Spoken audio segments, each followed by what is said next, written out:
Akụgharị egwu, agbagharị egwu. Chai! Ewuru nwa agbọghọbịa chọwa ịlụ di, sị Chineke nna ya enye ṅụ onye ụwa makora gị na ya abụọ. Onye ị ga-eme understand, not just onye ga-eme ṅụ understand, mana onye gị nwa ga-eme nwa understand. Yes. Gị wụrụ nwoke chọwa ịlụ nwaanyị, sị Chineke ya enye ṅụ nwaanyị nwere ndidi. Nwaanyị na-eche eche ekwu okwu, especially nwaanyị nwere ndidi ga-eme ṅụ understand. Ụmụnne m ọnọdụ ledele na okwu n'ugbo ene n'ihi na ihe ụwa wụ nṅomi nṅomi. Yes. Di na nwaanyị o ahụrụ mma. Di na nwaanyị ahụ dị ịhụ this man na a big man. Man ya na nwunye ya batara ịhụ ha agụrụ ịlụ di na nwaanyị agụ nwa. Ọ ya ka abatara na ebe a na-akatọ ya akọtọ ngaji n'eze. Di na nwaanyị abata ịhụ this woman ị ga-ama na ya na di ya ego na-erubere ha isi, ahụ dị ha mma, dị okay.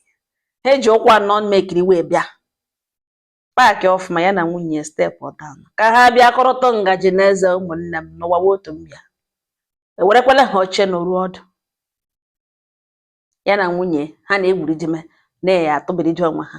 Befe mara waitress abịakwute ha ka ọ mara ihe ha na-aṅụ na ihe ha na-eri. Ha place dia order. Agawa iwetara ha nwa isi ewu na ịma na ụdị na nwunye. Mana e nwere nwa agbọghọbịa nọ naanị ya. Ụmụnne m ụnọ hụ nwa agbọghọbịa na mma. The lady mara mma. The lady mara mma eno. Ma height. Ụnụ hụgodo figure. Hụgodo anụ ahụ this young lady. Ụnụ ga-ama na nwaanyị na-ama mma. Naanị ya nọ. Eche na enwere onye oche gị. Che na enwere onye ọ na-eche. Enwekwana nwa nylon nọ ya na akụkụ.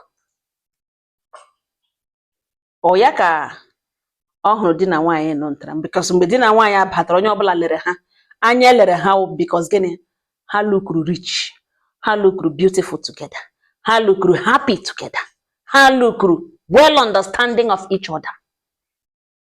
Ọ ya ka ha batara were ọcha. Waitress abịakwute ha jụọ ha ihe ha na-eri. Ha place dia order. The lady apụwa. Ha nọ nwa pịawa tọbiri wekwa onwe ha chịwakwa na-akpa nkata na-elegharị ebe ahụ n'ihi na the environment mara mma. Onye ọbụla tebụl na gị. Steji n'ugbu a ka anọ nwa agbọghọbịa anọ ntara mara atọ m. Onye ọbụla kpekejigoro anya emele ya sị nwa ka amaka. A na-ele n'ikekwe ochege mmadụ ka a mara na onye ochege na onye ahụ bịa. Onye ọbụla nwa agbọghọbịa anọ ntara ebili shere that on ya gakwuruzie di na nwaanyị ya. Gawa straight to the man, n'akụkụ the man. Ọ gịnị ka o kwuru? Ya sị the man, sir, you look cute. Man na-ele ya isi n'elu ya n'ọkwara sị ya thank you. Nwunye ya ejidekwere fonu pịakwa ya lekwe the lady. Okwughị okwu, ọ bụrụ ya ka asọ ha compliment. The man sị ya thank you. Ya eshere oche without this man's consent, without his wife's consent. N'odebe ha n'ize na center ka ewu this woman, ka ewu nwunye nwoke. Kewezie na center, kewuzie the man n'aka nri ya. Yes, actually, I have something you would like. Ya nwa aka n'akpa. Wepụta perfume. Na ya Reginald designers perfume. Ọnụ this man welitere ka okwu digela kwupe perfume ọnụ ntara tom. Ka o were bịa gba the man eze. Ụchapụzie ya the bottle na aka. Were iwe lash ga tọtụrụzie the bottle. Ha dezie this girl n'olu were the perfume gbaa ya n'ihu. Ụmụnne m ọwụ obere ihe. Were akala anya gị n'uto. Toto jụwa ese onye dịrị. Ma nwere mental. Na ma bụ onye nwa. Na who installed her ụmụnne m. Nwunye ekwe na-ekwu hope te ka nwunye nọ.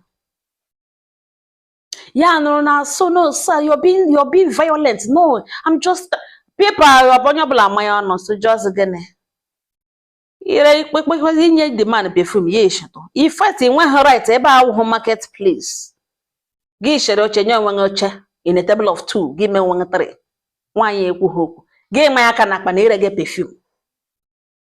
ọ wee nụhụ shi ka ha gbara bata mgbe ha batara ọrụ ka ihe mkpọbọ mọtọlịta eji ọ wụtụrụ na ịgba ya datman ugbu a nwoke hapụga nwunye hapụga ihe ọzọ na-akọ ọwụzi arịawazie ṅụ bifo ị mara ya nara ṅụ nọmba na ya chọkwuru mmụọ na ya ga-achọkwu nwaanyị abịa rịawazie problem abatazie na igburu iburu pefum gị gaa n'ebe ime aja ga-enwe shọpụ kposa ya ebe ahụ gị chọkwana ịmakatịrị mmadụ pefum gị respekt aha shitụrụ nwunye gị hapụga ha ele dị pefum mara aha ya mara mek ya jụọ ụfọdụ ajụjụ ọjọzi ishito ya eshito gị nọ n'ike aka na ire gị pefum gị ma ya aka na akpa gbapụta pefum kwụọ tom ka ya gba ya datman ya wee smart man ọwụ nwoke niile ka ị ga-eropuli ya akọchapụ dị pefum laa ya akala anya ga-ata ịtakwa dị pefum ha dezie na akpịrị were dị pefum gbaa ya n'ihu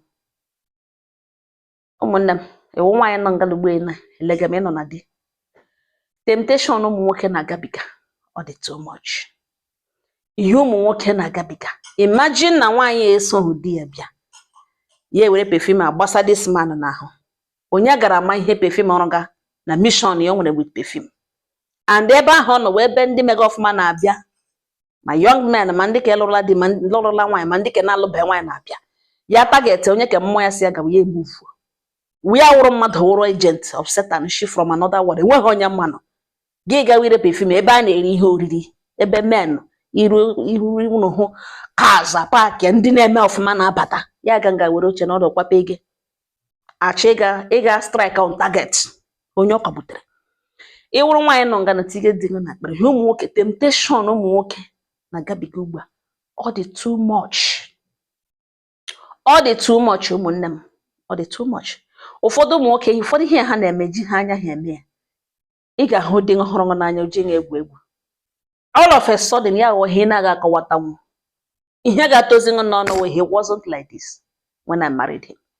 Ị gaghị ama na that man needed help gị nara ya iwe wee nara ya ọgụ lụọ dorin do crowd ị gaghị ama na nwoke gị na ya bụ obi n'ụlọ ịlụchiga needed help ihe ọ nọ n'ime ya dị too much ọwụkwana ihe o ji anya ya baiga kama ihe anwụkpụ igere n'ime mgbe na ọma ga-ama temptation dị too much ụmụ agbọbịa n'ihe ihe emebiele at least ahụtụrụ m ihe ọma before ya laa n'iyi mbe nwa okorobịa hụ nwa agbọbịa ọ laikiri gị nwa gakwuru that girl say hello excuse me ya disappear ya agbalaga nwoke ga-achụgide nwaanyị chọọ nwaanyị 3 months o nwetebe that girl ya enweta relationship ha last before ya na-anụ ama ihe mere na alụọla ekwolukwu marriage ugbu a na ụmụ nwaanyị na-agbazi nwoke before nwoke lee nwa agbọbịa anya n'ihu ya ekpede ihu na elede ugbu a na nwa agbọbịa ga-ewere anya ha nwoke n'anya gbaa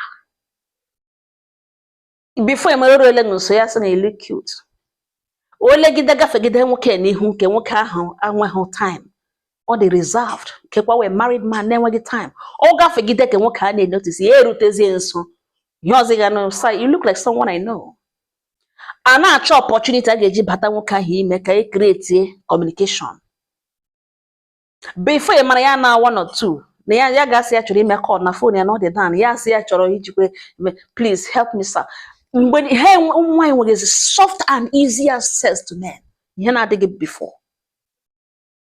before nwoke achọọ nwaanyị the girl ọwụ na ọ like that man ọ like you ọ naghị arahụkwa ya lakpe cheta dizi ọ ga na-achị a smile mana ọhụ alada guy ya gbawa ọsọ ihere aga ekwe ke nwoke ekpetekwe ikpe ọ ga-achụgide ntị ya egbide ugbu a na-achụzi nwaanyị achọ ị ga-ahụ nwatakịrị nwaanyị macha mma ozugbo ọ ga-ahụ nwoke dị oke kekwasị nwoke na o meghe ọfụma ya ele ya mmụọ ya gwara na akpa ya bega nwa wayere ngafe n'ihu nwoke ahụ ụzọ ebe okpe gbara otu ahụ gafegide step ya echenji otu aka ọ ga-emegide o megide nwoke ahụ enwee time ya agakwuruzie ya agakwuru ya ga-asị you look like my elder brother no you look handsome you look quite cute ya na-achọzi ya nwa nwoke ụmụ agbọbịa chọgazi ụmụ nwoke na-achọdị ịma ma ị nọ na nwaanyị ma ị nọ na ịlụọla alụ aka ịpụtala aka aha achọghị ịma n'ihu nwunye ṅụ ihe na-ebe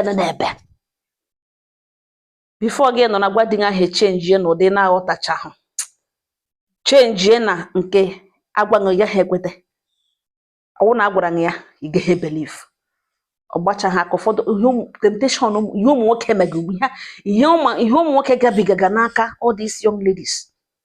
O rutere ka na-asị mere ha ebere. Ịnụ ngala na enwe ihe karịrị nwoke ịdị in charge and in control of his word and what happens around him. In charge, in control of what he does. Ọ bụrụ na nwoke dị smart, ozugbo ọkwa ihe atọ were abịaje, the man na-akọchapụ ya na o nweghara right. Enweghị ya ma onye gị gawa na gị gba mmadụ onye na-amaghị onye perfume na ire gị perfume. Ikwekwana ka ahụ dị perfume leruo anya gị mee kom ka ị ga-agba ya n'ahụ. The man na-apịachapụ ya. Enwere nwoke ọ ga-awụrụ, ọ gaghị realize na that moment na kwesịrị activate defense system ya. Anya ya nụrụgodo na mma that girl mara maka ya nwatakịrị ọ setara. Enwe ihe kọrọ ya. O nwere height, skin ya dị well polished. O nwere ukwu, ara juru ya obi, very sexy. Enwere nwoke ọ ga-awụrụ, ọ gaghị amata at that moment na ya need reactivate defense system ya. Ya bara na-ele mmụọ mara ma cleavage everything nwa setara. Ya dịgodo lost before ọ na-aghọtala onwe ya agbaala ya perfume cham. The next one, oh, I like it. Help me, give me your number. I will call you. Nwunye na-aragodi ya anya, nwaanyị ewegodi iwepụ ọ chọghị ya ma ya natagodo number first. In the name of all like the perfume, nkwere ihe nọ there. Oh, I all like the perfume. I like before nwoke mmadụ wozie ihe ahụ buru. Nwaanyị abaizie na lele m n'otu eshiri. Ya gaga ebe ka ya nọ danọ. Na-ebe ọpịọkọ. Gị wụrụ nwoke nọ nga, dey in charge of what you do. Be in charge of what happens around you. Be in control of every situation around you. Ihe ọbụla gbasara gị, ekwela ka eshi n'azụ suo n'ori. Don't be distracted. Otu a ka onye ọbụla legede mgbe o setiri ma imagine such a beautiful onye ọbụla hụrụ ihe mere nọ. Mgbe a bịaziri ha dade the lady. Ahụzie ya for her true color for what she is. Men amaghịzi why ga-eji what right do you have to spray her? What can we ya agba perfume onye ara? Nne ga-azụ ga-azụ. Ị nọ ebe a amaghịwazi okwu anụ. Ishi n'ebe ndị na-amaghị onye ụmụnne m kaka ụnụ hụ ihe mere this lady. Ya tọtụrụ dị perfume kpuchi ya zuzuru mara mma ya ka mami weta ya pụwa gawere onwe ya. Men ma ihe nọ. Ụmụ nwoke mara ihe nọ. Ụmụnne m ọhịa m si ma bịa gbotoro ọnụ. Ewuru nwaanyị ti ịdị na ekpere onye ejiele. Time anyị nọ n'ime ugbu a na nwere otu oshi akụga. Ihe mbụ ihe na-akụ before wee elekere kwuo elekere na-akọ nọ mana elekere niile ekụga na-akwarapụ. Onye ọbụla mara mee. Ọhịa m si ma bịa gbotoro ọnụ. Chineke nna duwe onye ihu na onye azụ. Amen.